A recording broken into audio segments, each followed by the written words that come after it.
Hey guys, so I'm gonna do my speech. I'm working right now. This is my buddy Jonathan.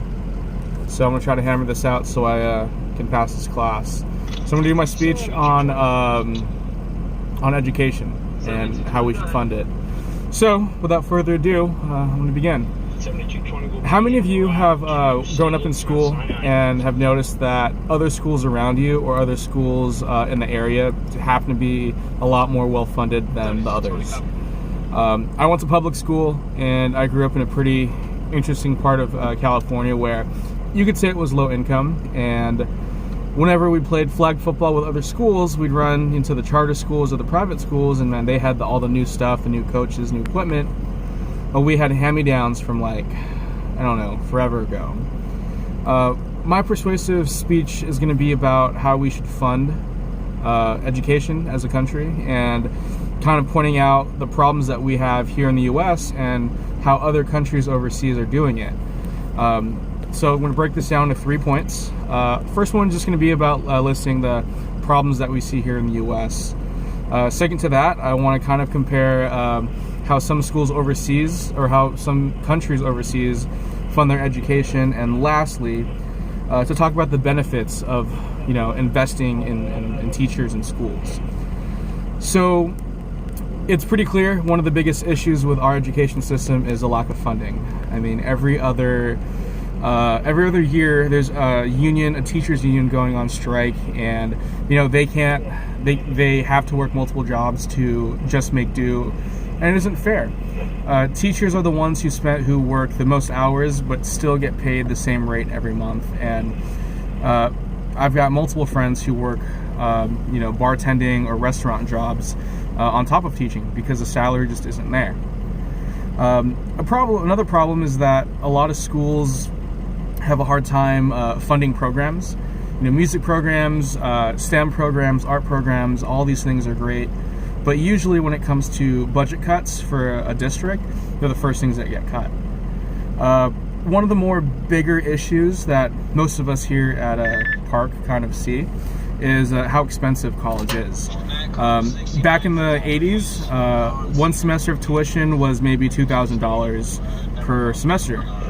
Now it's roughly $7,000 to $10,000 and upwards to $16,000 a year per semester of school. Now, at the very end of your four-year education, it's pretty common for you to have at least $50,000 in debt. And that's just a normal school. If you're going to an Ivy League school or a private school or a state university, you're going to be looking at almost $80,000 of student debt in your 20s. And I mean, I don't know about you, but that's a hard way to start life after graduating, having that much debt. And I think that's a big problem. Now, when you look at how other countries are doing it, specifically in Europe, I want to point out the UK. For them, they pay more taxes. A lot of their school programs are much more funded. And what's nice is that when it comes to tertiary education and going to university, it's paid for. An example I can look to is that a friend of mine is in medical school, and her medical school is covered. She doesn't have to pay a thing. There's no debt there. All she needed to do was score high enough in high school to get into a medical program, and from there was able to jump right into a medical program. And at the very end of it, she doesn't have to pay a dime back. And I think that when you have a education system that thinks about or that wants people to go and invest in, wants people to go into college and get degrees and get specialized, education without having to worry about debt, I believe that's a benefit. So my last point is the benefit to having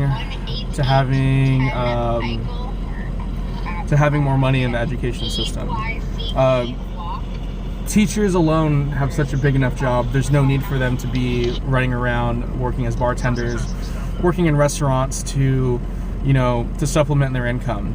And I believe that when you put in more money into the education system to fund things like music or STEM programs or art programs, you're investing in the next generation of citizens to contribute more to society. You know, when you have people who go to universities to become doctors, businessmen, entrepreneurs, engineers, nurses, and all that stuff, that in turn, you know, creates more jobs. You know, everyone is much more educated and much more understanding of the world around them. I wholeheartedly believe that when you put money and invest in, you know, schools, you end up with a better country overall. We spend way too much money on the military. We spend way too much money on a number of other things, but I believe, you know, education should come first. Now, I've talked about the problems that we have in the U.S., how some countries overseas are kind of doing things with their education system. And lastly, you know, the benefits of having more money. I mean, how great would it be if that when you were in high school, your thought wasn't how I was going to pay for college, but more on the lines of what do I want to study? What do I want to learn? What do I want to do? And knowing that when you graduate, yes, you're going to pay more in taxes, but you won't be in the whole $60,000. I'd much rather have that conversation than be willing to wager, you know, that much debt to see if it's worth my time.